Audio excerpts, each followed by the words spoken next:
Pass, அதோடைய பாதங்கள், பாதத்துக்கு கீழே, அப்புறம் அதோட நகம்.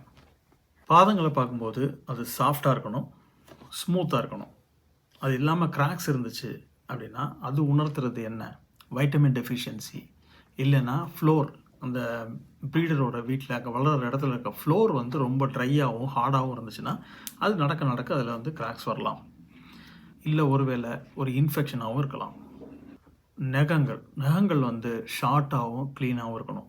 நகம் உடஞ்சிருந்ததுன்னா அது கென்னல் இன்ஜுரி, அது ஒரு காரணமாக இருக்கலாம். அந்த பப்பீஸ் விளையாடும்போது அதில் காலில் அடிபட்டதாக இருக்கலாம்.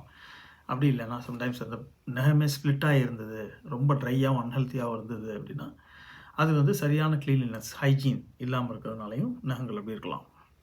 அப்புறம் பப்பியை நடக்கும்போது அப்சர்வ் பண்ணுங்கள். பப்பி நடக்கும்போது ஈவனாக நடக்குதான்னு பாருங்கள். ஒரு சைடு இந்த பக்கம் இடது பக்கம் இடுப்பும் வலது பக்கம் இடுப்பும் சரியாக இருக்கான்னு பாருங்கள். ஒரு சைடு இறங்கியோ இல்லை காலை ஊனி நடந்தாலோ ஒரு வேளை அது ஜாயிண்ட் டிஃபார்மிட்டியாக இருக்கலாம். இல்லைன்னா பிறக்கும்போது இருக்கிற கன்ஜெனிட்டல் டிஃபெக்ட்ஸ். சில டாக்ஸ் வந்து ஹிப் டிஸ்பிளேஷியாவோடவே பிறக்கும். இந்த மாதிரியான ப்ராப்ளம்ஸ் எல்லாம் இருக்கான்னு செக் பண்ணாமல் பப்பி வாங்காதீங்க.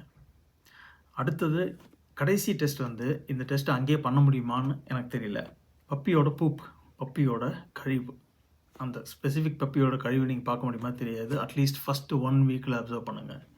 நீங்கள் வீட்டுக்கு கொண்டு வந்தோடனே எல்லோ கலரில் இல்லை க்ரீன் கலரில் இல்லைன்னா பிளட்டியாக மஞ்சள் பச்சை இல்லைன்னா ரத்தம் கலந்து போனால் அது ஒரு இன்ஃபெக்ஷனோட அறிகுறி. அது பார்வோ வைரஸ் இன்ஃபெக்ஷனாக கூட இருக்கலாம், இல்லை புவரான ஃபீடிங் ப்ராக்டிசஸ்னால கூட இருக்கலாம். ஸோ இந்த அறிகுறி இதுக்காக தான் நான் அந்த 1 வாரம் டைம் கேளுங்கன்னு சொல்கிறேன்.